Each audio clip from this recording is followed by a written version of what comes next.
Cian Contreras, Contreras. We're gathered here today to denounce the sheer terror that this administration, this government, and federal agents are engaging in to intimidate, harass, and terrorize Los Angeles.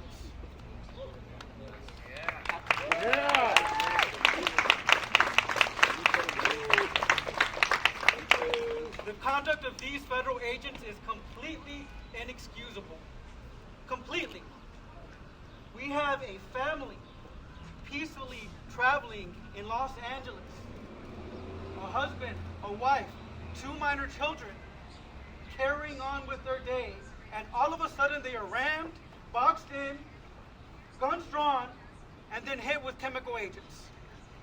That is a scene straight out of a third world country. I thought this was the United States of America, but clearly this administration, this government is not following the rule of law. It's engaging in terror, violence, and acting outside the scope of its authority.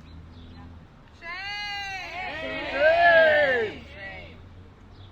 And so we're here with community members.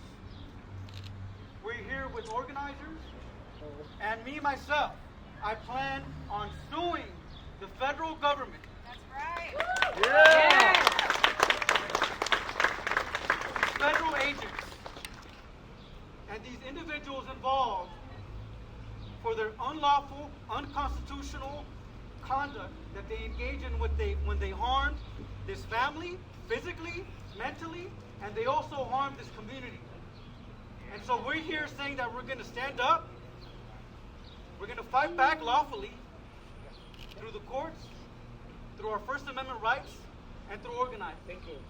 I've spoken with the family, and unfortunately, these minor children are so scared, so traumatized, so shaken to their core that they couldn't even be here today because of how scared they are. Shame. And so we're here representing the family, representing the community, calling out this unlawful conduct, and we're going to do whatever we can in our power to hold this government accountable through the courts, through our rights, and through organizing. Thank you. There's been a statement put out by the government. We believe it's a hit and run. Nice.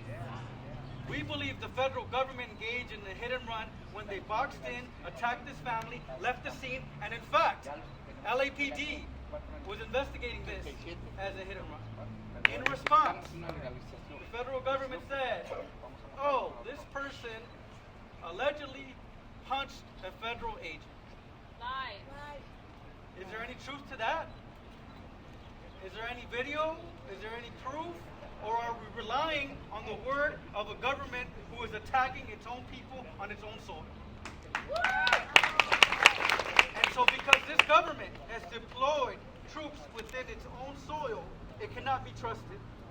It cannot be relied upon. And we have to look at it with a grain of salt. And so while we have heard the statement, we have not seen any proof. We don't know whether it's true or not, but there are courts of law where we'll be able to see whether there's any truth behind that statement. Mr. Cerna was what we call disappeared for some hours. A lot of people within federal custody, there's no record of, we don't know where they are, and they are disappeared by the federal government. That was the case with the individual, the male in this case. He allegedly is in custody, but we have not been able to confirm exactly in which federal custody and where exactly. Have you been in contact with him since? Not him personally, but with the wife.